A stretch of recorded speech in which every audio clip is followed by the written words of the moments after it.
morning, folks. I am in a parking lot just waiting for my next visit. So, my name is Simi. I am a community RN. I work with psychiatric and geriatric patients mostly. So I have two jobs.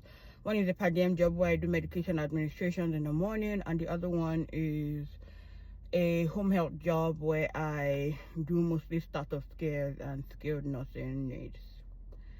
So weekdays I mostly do medication administration. So this morning I've already seen like 8 patients for their medications. But the way my schedule is set up for this per diem job, I see the 8 patients for a 7 a.m. run, and then I see one patient for a noon insulin. So the noon insulin can start anywhere from like 11 a.m. So it's like 10 something right now. So basically what I'm doing is I'm hanging around in town to do that noon insulin, and then I will get to go home. So that's basically what I'm doing. Today has been a good day.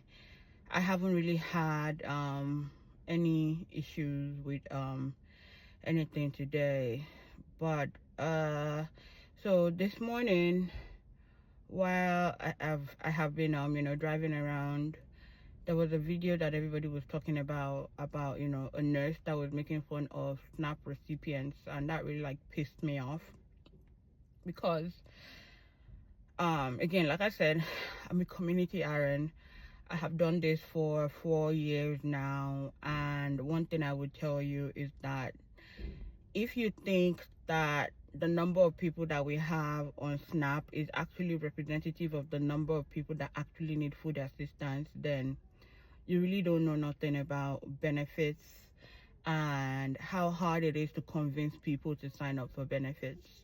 So many of my patients that I've seen over the years actually qualified for SNAP benefits, but we've done such a good job of stigmatizing people that people that really should be reaching out for benefits believe that they are not qualified to get it.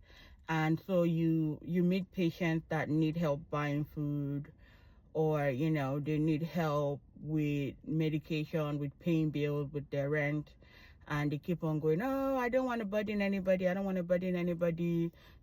somebody else might need it. And I'm like, you need it as well. But one thing that I started saying to people is the United States is rich enough to feed everybody without anybody suffering.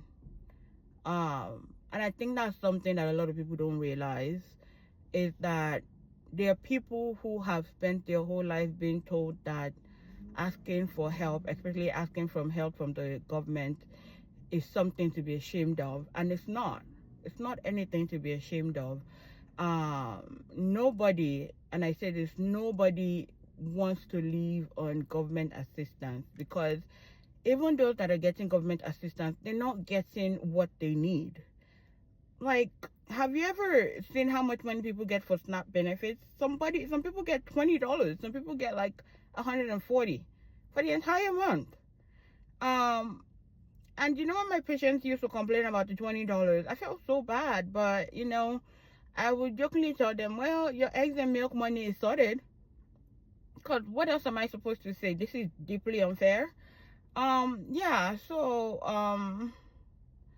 I don't know. I don't want to sit on here ranting about benefits and how, the system is deeply unfair. And, if you really think the number of people getting benefits are the number of people that actually need it, and everybody is getting what they need when they're on benefits, then honestly, you need to bust your own bubble and go see the real world. And it's such a tough thing for people to do, especially for nurses. I remember when I started nursing school, one of the first things that they asked was raise up your hand or stand up if one of your family members is a nurse. And probably more than half of the class stood up. And what that indicated to me is that so many people that go into nursing come from a place of privilege, where they don't understand homelessness, they don't understand hunger, they don't understand mental illness, they don't understand disability, they don't understand like generational trauma and abuse and how that, just kind of destroys people and eats them up.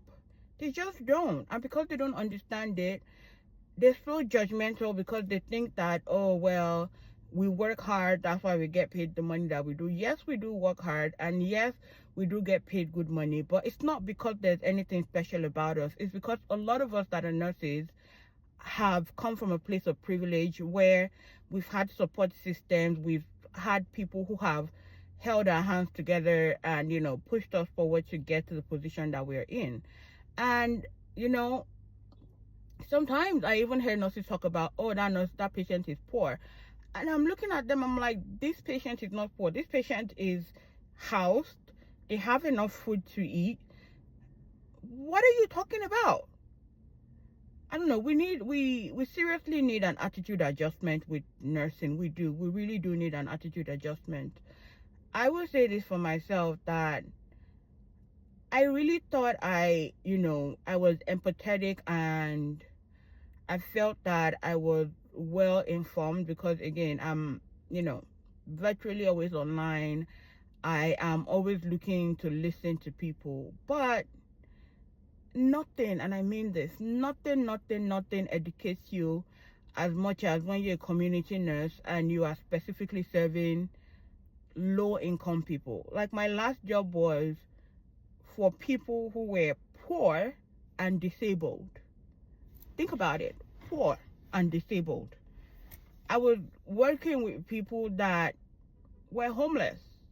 So many times you would have an appointment with someone to meet them in a random parking lot or to meet them at the town library simply because they were homeless. They didn't have any place to put their head.